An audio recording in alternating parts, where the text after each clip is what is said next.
And it's the Soraka, so again, very SK Telecom, patch 6.8 now, patch 6.10. Not much has changed. Not going to be able to finalize a kill. Duke just going to get the shield from the parallel convergence score. Not going to get caught by that one. He's going to go straight in onto Sunday, who's taking up the tower. Nicely Duke is done. just not going to get out of this one. So Sunday clean still from live. KT Rolster. This is the sort of play that they oscillate between clean, decisive leaders, arrows all alone. Yep, getting silence as he stands in that field. The bubble comes Nice through, done. and now bang! Going to get hit up by that Ignite. Gets one more hit in. Will finish him off, and Blank coming in on the backside. Will he get the Cocoon? It's not going to happen. Hachani takes a bit of damage from the Starfall, but it's just going to be Arrow going down. 3v2, so someone would have died even with the mechanics. They don't quite get the 1-for-1, but across the map, the win goes over to KT, and in the mid lane, Yep. the trading never stops between these two. A lot of feeling. Faker taking a ton of damage. Oh, he's still the going. flash forward by Fly. Faker, Can he hit the ult? Gotta respect the ult. Does land. Can Fly hit these last The few range, stars? please. Throws out the Q. It's not going to connect. And now Fly in a really bad spot. And Faker says, you know what? You're really dirty as well for Faker on the Azir, getting that many extra stats. In general, there's 4 decent damage dealers on the side of SKT.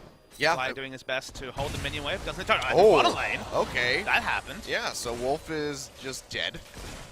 I guess he got rooted. Order, but the Jin just kills him. Oh, Faker going in, gets the Emperor's Divide onto Fly. Here comes Blank as well. That's a dead Star Dragon. He's going to fall. Blank finding the kill for himself, and SKT are just going to keep this train. Yeah. So going to have a lot of maneuverability, and flat armor penetration in his ult means that early game, this damage should be pretty big. They're just going to open up with the Jin ultimate as they try to get on the Wolf. Here comes Someday with the TP. He's going to get locked up by the bubble, and he goes down. Hachani finds the kill. Now Someday kiting up on the front side. To catch Blank as yeah, well. Oh wow, they do catch Blank, and he has to flash over the wall. They'll get him to safety, so just TPUs, but they flash to get in. Three-man dive, but here Blank's comes here. Blank. Yeah, they cannot get the lockup. Somebody's going to go back in here. Huge amounts of damage comes down in and locks up Duke, and he falls. Blank now on the run. They will lose. Yep. Well, he gets the flash over the wall, but here comes the tidal wave. It's going to pop him up, bubble as well to collapse on top of him, and Score will find the kill. Range support problems right there. I'm going to put down some vision, clear some odds on death. Well, now this is a bank problem. Flashes out to get away from that curtain call, but it's not going to matter. The bubble connects yet again from Hachani, who's having a good showing on this Nami thus far. Baker going to go straight in on the Fly, gets locked up by the Q stun, has to pop the heal, try to keep himself alive. Baker goes in, gets the Emperor's Divide down. Score getting popped over into the wall. The Lamb's Respite comes down to keep himself alive. Baker looking like he wants to turn. Happens very rarely in pro play, and in the bot lane, CS advantage has stayed about the same for Bang. Yep.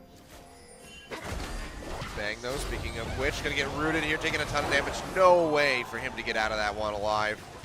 Well, pass marks for the Jin. The Jin's been working out. Score's going. This doesn't happen in my solo queue games. I always get like triple air and ocean or cloud or something like that.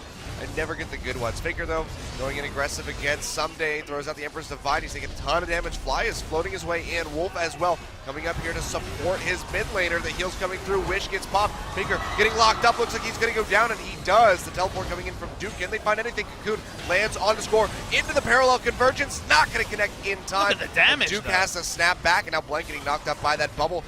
Against Baron, no mountains, but this is a story as old as can be, and Soraka to heal up Blank to allow him to continue to tank. KT have no idea. They're starting to smell, but this Baron is super low. Yeah, the pings are coming out, but it's all too late. It's going to go down, and everybody can exit safely. Blank having to use the flash, as does Wolf. How many appearances Bengi will be able to make? Duke, though, going to get jumped on in this top side. Parallel convergence will lock up Score. Wolf and Bang arriving from the sidelines. They're getting a lot of damage down onto the Kindred, but the Lamb's Respite will come down in time to keep himself alive. Wolf almost getting hit by that bullet, but it doesn't matter because Someday finishes off the kill all the same.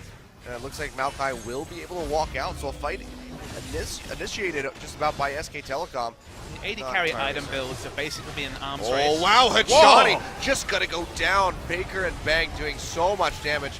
Watch the Ripping Jin. straight through the Mermaid. Baker gonna be trying to eat all these body shots Last for hit. Bang. He will be able to block all of the shots aside from the first one. So Bang's still low. Baker pushing out the Emperor's Divide, taking a lot of damage. Arrow goes in, trying to finish him off. He's got that Hex Trigger shield, but it doesn't matter. Baker finishes him off as he flashes over the wall for the skill points, and now you can see Blank eating up those tower shots, the wave crashing in. He's going to be able to reset aggro, and they will find themselves.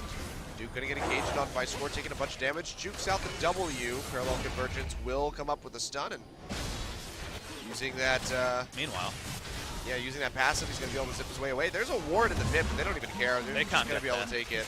Yeah, they know that Score's just chasing Duke around rather than worrying about the Baron, so. I mean, KT had full information away with the Mountain Drake and all his ability power at the same time in bot lane. Here we see the engage. Yeah, we're going to go straight in onto Blank. Someday taking up in the front line. Bell comes through, though, and Duke goes deep into the backside and gets locked up. GA popped. GA does get popped. He does not have the flash. Does have the ultimate available, though. Fly looking like he's going to be the first one to go down. Hachani falling very quickly alongside him. Score is going to go down. Arrow popping the ultimate, but there's nobody but tanky members right up in his face, so he cannot hit any of the priority targets. And with 3 members down, just Arrow and Someday up, looks like this is going to be game for SK Telecom, taking down the first Nexus turret here at 34 minutes. Just waiting for a minion wave to come in. They're still riding the Baron buff. This would be the game ending. Only 2 members from KT. Nothing they can do to stop the onslaught from 5. Yep. And we're going to see Duke teleport in just to ice it all out. That he is. Turrets go down. You can see that. Nexus getting shredded, as is Arrow's HP bar, the final member of KT to fall. 13-9 in the end, and SK Telecom making it look easy. Said it before, I'll say it again. The Faker show has been renewed for another season, completely on form. Another one of those games where it feels like he brings his own basketball to the court. He decided the game. He dominated the game. We still saw the ganking jungler coming through from Blank, but he wasn't needed. Faker did it all himself. Yeah, Faker definitely performing in that one. I mean, just the sheer amount of damage, split pushing as Azir with just flash cleanse. He does things that you just shouldn't be doing. Split pushing with Azir is a dirty word. We always talk about double TP versus Azir having to stick in the mid lane. No one told Faker. He decided to go bot, then he went top. He was just having a fun old time. Yeah, definitely had fun with...